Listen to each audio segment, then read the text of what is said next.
This is Look West, a podcast from California's Assembly Democrats.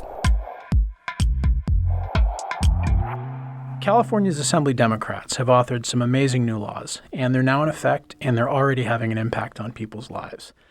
I'm Andy Domick with Look West. Assemblymember Rebecca Bauer-Cahan authored a bill to eliminate the pink tax so women aren't paying more for the same products as men. Assemblymember Buffy Wicks made it easier for affordable housing projects to get built. And former Assemblymember Bill Quirk authored a bill so employers can't discriminate against their employees who consume cannabis in their off hours. And Assemblymember Laura Friedman is really excited about her bill to ban fur. I'm glad that after years of work, the activists' dream of having a fur-free California has come to pass.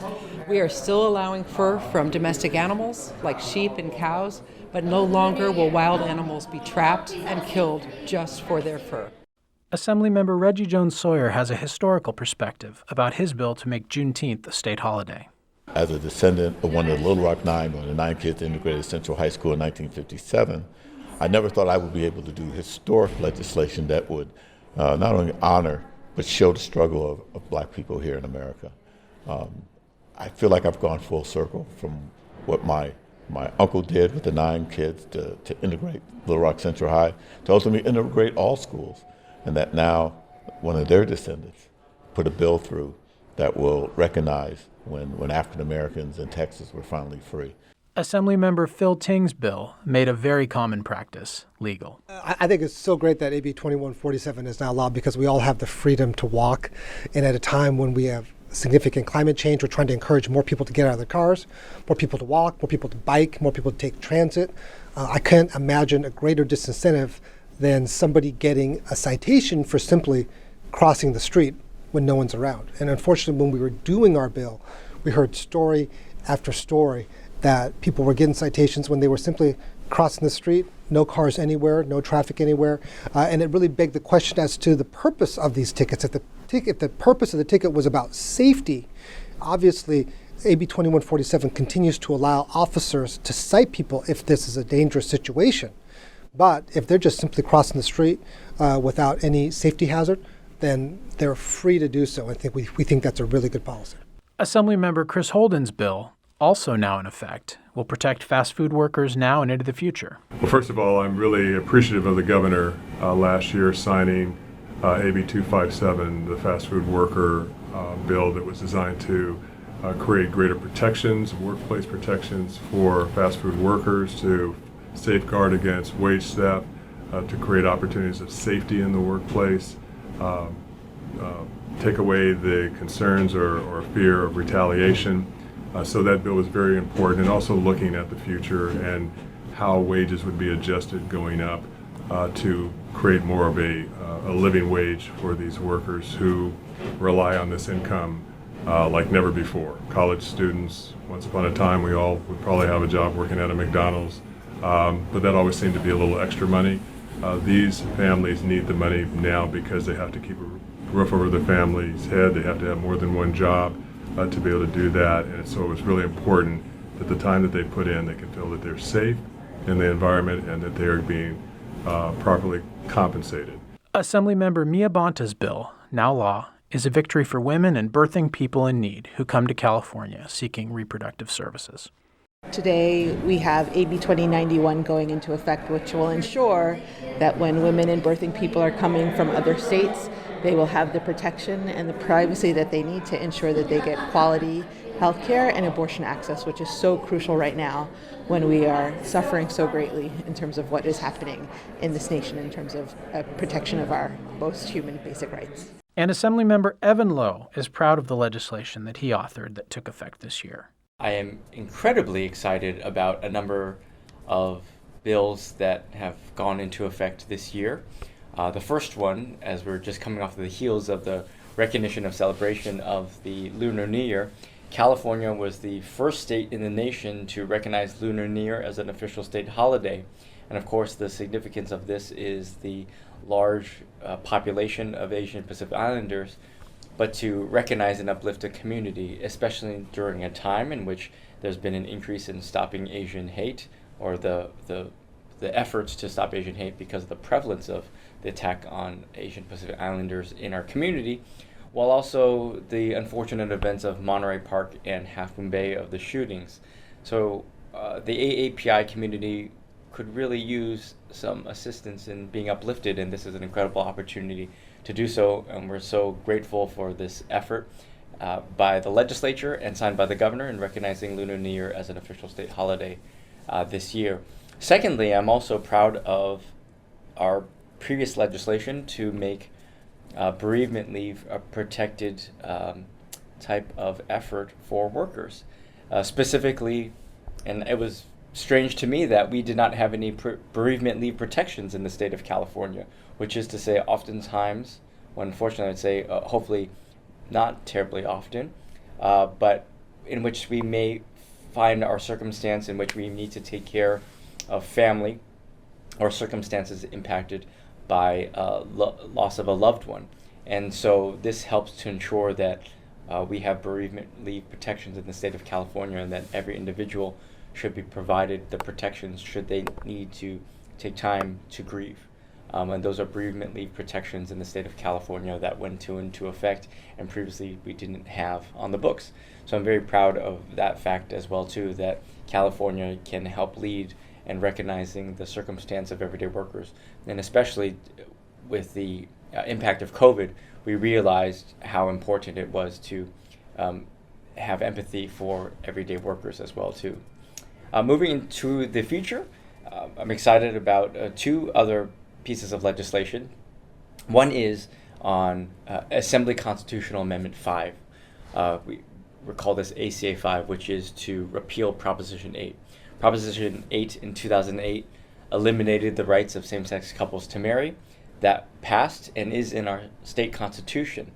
Because of the fact of the United States Supreme Court overturning Roe v. Wade and taking away the rights of reproductive freedom, we also know that LGBT rights are also on the chopping block.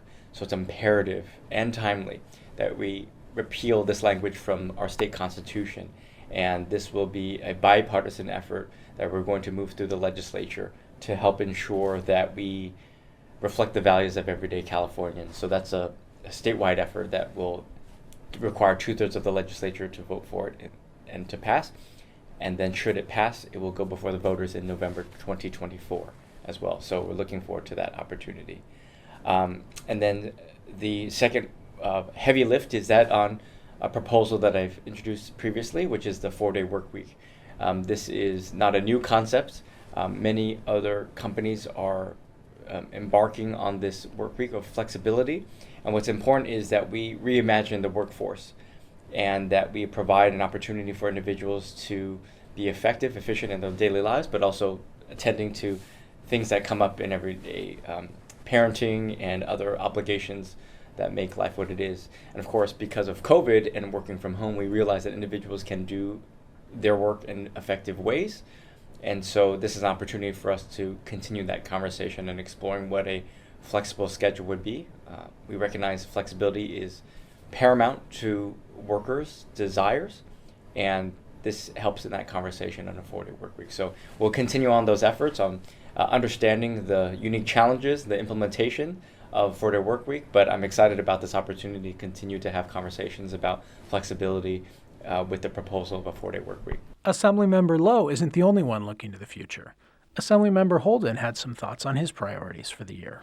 We have some new bills that we think are going to be really important. Actually, some of them we're bringing back from last year.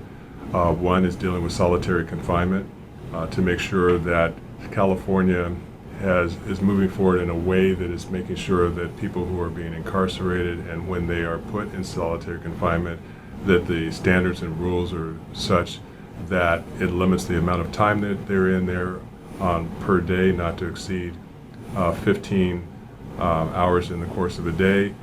In some cases, currently, an inmate could be in for 23 hours of a 24-hour day to make sure that they have resources that they can have still access to, developing social skills, to working in a situation where they're having job readiness opportunities. Right now, we have people who are being put in solitary confinement who are pregnant women, seniors, those with developmental disabilities, And it just seems, according to the United Nations and the Mandela rules that we are currently not in compliance with, it sets up a clarity of what torture is, and this definitely puts us in that position. So we're going to be working hard. We appreciate the governor's willingness to work with us and to try to find a solution to address this issue that I know he cares deeply about as well. We're also looking at a bill that's going to be very important to fix the digital divide, so that communities, usually more lower income communities, are getting equity in terms of the neighbor across the street might be getting a better rate on their internet costs, greater options for a lower price. They may also have better accessibility and reliability with their service, and the neighbor across the street is in the donut hole, and they may not be getting great service, and this impacts on children, it impacts on those who are in school, who need to do their homework via the internet and that related service to help just stay up to speed with their classmates. And so this is an opportunity, I think, that really we think is about fairness and equity, and we're looking forward to that moving forward this year as well. Assembly Majority Leader Eloise Reyes is going to make child care for California families one of her top priorities. One example of legislation that I'm carrying this year is AB 596. This will help families afford child care. We hear from parents and other caregivers about the problems they're experiencing, and they remind us that they cannot contribute to their community and California's economy unless they know their children have somewhere safe and are supervised while they're at work or wherever it is that they need to be. And our caregivers also need to be protected and to make sure that we are providing adequate funding, adequate pay for them. So we're working on the rates for them as well. In that regard, I'm partnering with Senator Monique Limon on a pair of bills to help families manage childcare while finding a practical way to ensure that employees providing the care are paid enough. And Majority Leader Reyes says the Democratic caucus as a group has priorities too. There are a few areas that Speaker Rendon has led us on, and they begin with income inequality and trying to find better ways to represent all of California, making sure that we're representing and taking care of our working families. When it comes to climate change, we've got to make sure that everybody has clean air, clean water. Those should be basic human rights. And another issue that plagues many of us in our districts that we will absolutely continue to address is housing and homelessness. The laws that took effect this year are making life better for Californians. Assembly Democrats are working together to build on the progress from last year to create new laws for the benefit of all. I'm Andy Domick with Look West. Thanks for listening. The Look West podcast is produced by California Assembly Democrats. When you think of Californian politics, remember to look west.